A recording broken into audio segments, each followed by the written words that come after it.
اللهم صل على سيدنا محمد يا رب صل وسلم دائما أبدا على حبيبي. ایک تو منافقین نے ایک مسجد بنائی تھی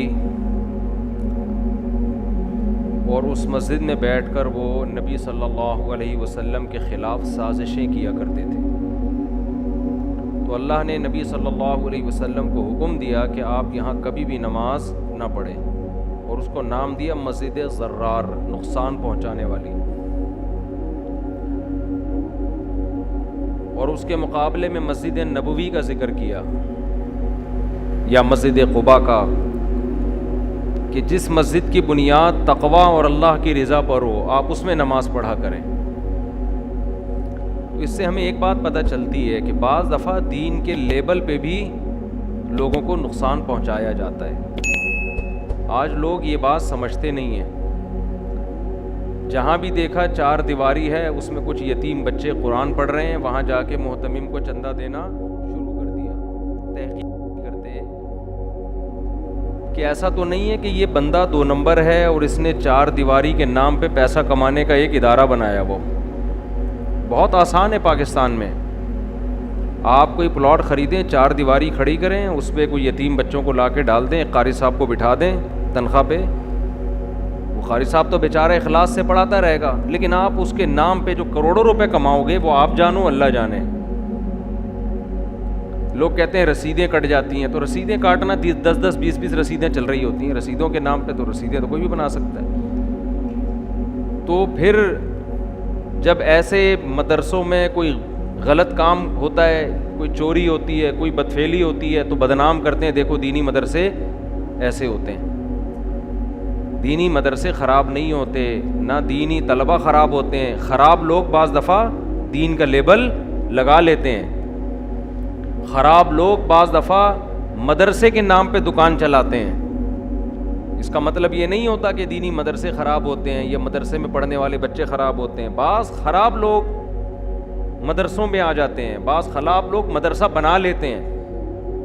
تو یہ آپ کی ذمہ داری ہے کہ آپ تحقیق کریں کہ یہ جگہ پیسہ دینے کے قابل ہے یا نہیں ہے. مسجدیں بکتی ہیں لاکھوں روپے میں، بعض دفعہ چندے ہوتے ہیں ان میں. بعض مسجدیں عمومی طور پر تو ایسا نہیں ہے، لیکن بعض دفعہ مسجد کی انتظامیہ کما رہی ہوتی ہے، نوٹ چھاپ رہی ہوتی ہے مسجدوں کے نام پہ. پھر ایک مسجد فروخت کی اتنے کروڑ میں، دوسرے نے خریدی اور پھر اس پہ وہ نوٹ چھاپتا ہے چندے کے نام پہ. پھر یہ بڑا دھندے ہو رہے ہیں یہاں پہ. تو اس لیے میں نے تو یہ منافقین والی آیت پڑھی ہے نا، اس کا مطلب مسجدوں سے بدگمان کرنا، خدا نخواستہ مدرسوں سے بدگمان کرنا نہیں ہے. مدرسے میں چندہ دینا بھی آپ کی ذمہ داری ہے، یہ خوب سمجھ لیں. اگر آپ اس نام پہ مدرسے میں چندہ دینا چھوڑ دیں کہ فراڈ ہوتا ہے، تو جو صحیح مدرسے ہیں ان کا تو بیڑا غرق ہو جائے گا. دین کہاں سے لوگ سیکھیں گے؟ گورنمنٹ تھوڑی سکھائے گی دین آپ کو. گورنمنٹ جب دین کنٹرول میں لیتی ہے نا، تو پھر نقصان یہ ہوتا ہے کہ پھر فتوے بھی گورنمنٹ کی مرضی کے ہوتے ہیں، پھر مولوی بھی سرکاری ہوتے ہیں. گورنمنٹ سے علماء کا اچھا تعلق پیدا کر لینا یہ برا عمل نہیں ہے، لیکن بعض دفعہ اس کے سائیڈ ایفیکٹ یہ ہوتے ہیں کہ پھر آپ کی زبان آپ کی نہیں رہتی. پھر گورنمنٹ اپنے مطلب کے لوگوں کو اوپر لاتی ہے جو ان کے مطلب کی باتیں کریں. اس سے بعض دفعہ دین تبدیل ہو جاتا ہے. تبھی آپ دیکھیں ہمارے جتنے بڑے بڑے ائمہ تھے نا، مجتہدین، جنہوں نے ریسرچ کا کام کیا ہے، عام طور پر انہوں نے اپنے آپ کو سرکاری عہدوں سے بچایا ہے. امام ابو حنیفہ کو قاضی بنانے کی کوشش کی گئی، انہوں نے قبول نہیں کیا. وجہ کیا تھی کہ اللہ ان سے بہت بڑا کام لے رہا تھا. 50% امت اب تک ان کو فالو کر رہی ہے، پہلے تو 50% سے بھی زیادہ. تو اگر گورنمنٹ کا عہدہ قبول کر لیتے اور خلیفہ گن پوائنٹ پہ کوئی فتوے دلوا دیتا تو امت کا ان پر ہمیشہ کے لیے اعتماد ختم ہو جاتا. لیکن اس کا یہ مطلب ہرگز نہیں ہے کہ اگر کوئی گورنمنٹ لیول پہ پہنچ چکا ہے تو آپ اس کو حکومت کا پٹھو کہنا شروع کر دیں. جب تک آپ کے پاس یقینی دلیل نہ ہو، محض علامتوں سے کسی پہ فتوے دینا جائز نہیں ہے. اہل حق علماء میں بہت سے ایسے بھی گزرے ہیں جو باقاعدہ سرکاری عہدوں پہ گئے ہیں اس نیت سے کہ اگر ہم نہیں گئے تو کوئی 2 نمبر چلا جائے گا. یہ بھی بہت ہوا ہے. اس کی پاکستان میں مثالیں ہیں. کچھ ایسے سرکاری ادارے بنے, حکومت نے صحیح علماء سے رابطہ کیا, صحیح علماء نے گورنمنٹ کو لفٹ نہیں کرائی, وہ 2 نمبر لوگوں کے ہاتھوں میں چلے گئے. تو اس لیے اس میں دونوں پہلو ہیں, دونوں پہلو سے غور کرنا چاہیے. لیکن بہرحال اتنی بات ضرور ہے کہ بعض دفعہ انسان غلط بیانی سے کام لے رہا ہوتا ہے, وہ اس کی اپنی ذاتی رائے نہیں ہوتی, اور بعض دفعہ لوگ الزام بھی لگا رہے ہوتے ہیں. تو یہ بڑا پیچیدہ موضوع ہے, بڑی لمبی چوڑی تفصیل ہے, کہیں اور میں چلا گیا.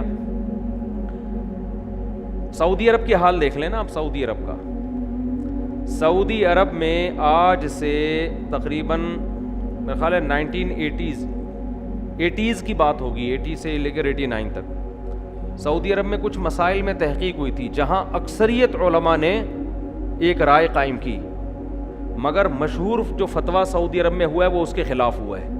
کیوں؟ پورے سعودیہ کے علماء ایک طرف تھے اور 2-4 علماء دوسری طرف, لیکن وہ 2-4 علماء چونکہ سرکاری عہدوں پہ تھے تو فتویٰ کس کا مشہور ہوا؟ ان کا ہوا, اور تمام علماء کے فتوے کو نظر انداز, وہ فتویٰ کالعدم ہو گیا ایک قسم کا. تو جب سرکاری عہدے پر آپ ہوتے ہیں نا تو آپ کی بات سنی جاتی ہے, آپ کے پاس وسائل ہوتے ہیں. تو اس لیے بہت سے علماء یہ بھی کہتے ہیں کہ اہل حق کو کوشش کرنی چاہیے آگے جانے کی. خیر, اب بات سے بات نکلتی چلی آ رہی ہے. ایک صاحب مجھے کہنے لگے, یہ دیکھو جو تبدیلی اس وقت ہو رہی ہے نا دنیا میں, اس کو اسلام نہ سمجھو, خوب سمجھ لیں. جو 1400 سال سے ہو رہا ہے نا وہ اوریجنل اسلام ہے. اس زمانے میں قرآن و حدیث کے نام پہ دین میں بڑی بڑی تبدیلیاں شروع ہو گئی ہیں. وہ سعودی عرب بھی ہو سکتا ہے, وہ پاکستان بھی ہو سکتا ہے, وہ ہندوستان بھی ہو سکتا ہے, وہ جاپان بھی ہو سکتا ہے, غیر مسلم کنٹری بھی ہو سکتا ہے, وہ امریکہ بھی ہو سکتا ہے. اس لیے قرآن و حدیث کی وہ تحقیق جو صدیوں سے جس تحقیق پر امت عمل کر رہی ہے اس کے خلاف جاؤ گے, چاہے تراویح کا مسئلہ ہو, چاہے طلاق کا مسئلہ ہو, چاہے خلا کا مسئلہ ہو, چاہے موسیقی کا مسئلہ ہو, کوئی بھی مسئلہ ہو, اس تحقیق کو اٹھا کے کہاں پھینک دو؟ دیوار پہ. وہ تحقیق اٹھا کے دیوار پہ دے مارو. ایک مثال دے کے بس میں آگے چلتا ہوں, یہ پھر ٹاپک لمبا ہو جاتا ہے. میں 2003 یا 4 کی بات ہے, میں وزیر آباد میں تھا, تو مجھے نہیں پتا تھا طلاق کا مسئلہ اتنا زیادہ وہاں ہو گیا کہ سبھی فتویٰ دینے لگے 3 طلاق 1 ہوتی. میں نے اسے بڑی ریسرچ کی. تو ایک صاحب میرے پاس آئے, وہ اہل حدیث تھے, مجھے کہنے لگے کہ مفتی صاحب آپ اس تحقیق کو نہیں مانتے جو ہماری تحقیق ہے, لیکن دنیا نے ماننا شروع کر دیا ہے. میں نے کہا مثال کے طور پر؟ پھر انہوں نے مثال دی.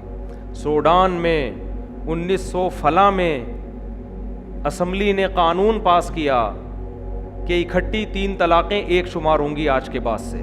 تو سوڈان میں گورنمنٹ لیول پر علماء نے اس قانون کو پاس کروا لیا. پھر انہوں نے کہا پاکستان میں 1965 میں جو آئلی قوانین بنے ان میں یہ تھا کہ اکٹھی 3 طلاقیں دے دیں تو وہ کالعدم شمار ہوں گی. مصر میں 1900 فلاں میں یہ قانون پاس ہوا کہ آج کے بعد کسی نے اکٹھی 3 دی تو کتنی شمار ہوں گی؟ 1. اس طرح نہ کئی ملکوں کے انہوں نے نام لیے. میں نے کہا حضرت آپ ہوش کے ناخن لیں, آپ بات کیا کہہ رہے ہیں؟ یہ تو آپ کے خلاف جا رہی ہے ساری دلیل. سوڈان میں اسلام آج آیا ہے کیا ہے بھائی؟ سوڈان میں اسلام تو 1300 سال پہلے آیا تھا. 1300 سال سے سوڈان کی عدالتوں میں اکٹھی 3 طلاقوں کو 3 سمجھا جاتا تھا. 1960 یا 70 یا 65 یا 20ویں صدی میں آ کے ان کو کیا قرار دیا جا رہا ہے؟ 1. تو آج کے سوڈان کی حکومت کو آپ دلیل کے طور پہ پیش کر رہے ہو, اور جب سے سوڈان میں اسلام آیا تھا اس وقت سے وہ گھاس کھا رہے تھے کیا بیٹھ کے؟ نہیں یاری, میرا خیال ہے بات سمجھنا. وہ گھاس کھا رہے تھے کیا؟ میں نے کہا, آپ نے کہا 1945 یا پتہ نہیں 65, یہ مجھے صحیح فگر یاد نہیں ہے, مصر کی اسمبلی نے قانون پاس کر دیا نا, پرانے قانون کو چینج کیا ہے. پاس کرنے کا مطلب یہ نہیں کہ نئے سرے سے, پرانا قانون جو مصر میں چلا آ رہا تھا کہ 3 طلاقیں 1 ہوں گی, مصر کی اسمبلی میں وہاں کے علماء کی مشاورت سے قانون پاس ہوا کہ آج کے بعد 3 طلاقیں کتنی ہوں گی؟ 1. میں نے کہا میرے بھائی مصر میں اسلام حضرت عمر کے دور سے آیا ہے, اس وقت سے لے کر آج تک مصر کی عدالتیں فیصلہ کرتی رہی ہیں, 3 ہوتی ہیں. آج جو قانون تبدیل ہو رہا ہے اس کا حوالہ دیا جا رہا ہے, اور عمر بن خطاب کے دور سے جو مصر میں اسلام آیا اور اس وقت تک 3 کو 3 سمجھا جاتا رہا, اس کو تم قرآن و سنت کے کیا کہہ رہے ہو؟ خلاف کہہ رہے ہو. نہیں آ رہی میرا خیال ہے بات. میں نے کہا پاکستان میں جو آئلی قوانین ایوب خان نے بنائے تھے, پاکستان بر صغیر میں آتا ہے, بر صغیر میں اسلام محمد بن قاسم دیبل 92 ہجری میں, 92 ہجری, کتنے سال ہو گئے بھائی؟ 1300 سال سے زیادہ ہو گئے, 1300 سال سے زیادہ. اس وقت بر صغیر میں اسلام آیا اور بالآخر ہوتے ہوتے انڈیا, پاکستان, بنگلہ دیش, برما پورے خطے میں پھیل گیا. اس وقت سے لے کر 1965 تک 3 طلاقوں کو کتنا سمجھا جاتا تھا؟ 3. حتیٰ کہ اس قانون کو انگریز بھی چینج نہیں کر سکا. پھر 1965 میں ایوب خان نے آ کے اس کو مصر سے ایک مولانا منگوائے, 2-4 مولانا, اور آئلی قوانین کی ایسی کی تیسی کر دی, طلاق کے قوانین کی بڑا ہی بگاڑ کے رکھ دیا نا. میں نے کہا آپ ان اسمبلیوں کے ہمیں حوالے دینے کی کوشش مت کرو. مفتی طارق مسعود صاحب کے بیانات سننے کے لیے youtube.com/مفتی طارق مسعود کو سبسکرائب کریں, اور اگر آپ لائیو ویڈیو کو کبھی بھی مس نہیں کرنا چاہتے ہیں تو سبسکرائب کرنے کے بعد بیل آئیکن پہ کلک کرنا مت بھولیں. جزاک اللہ.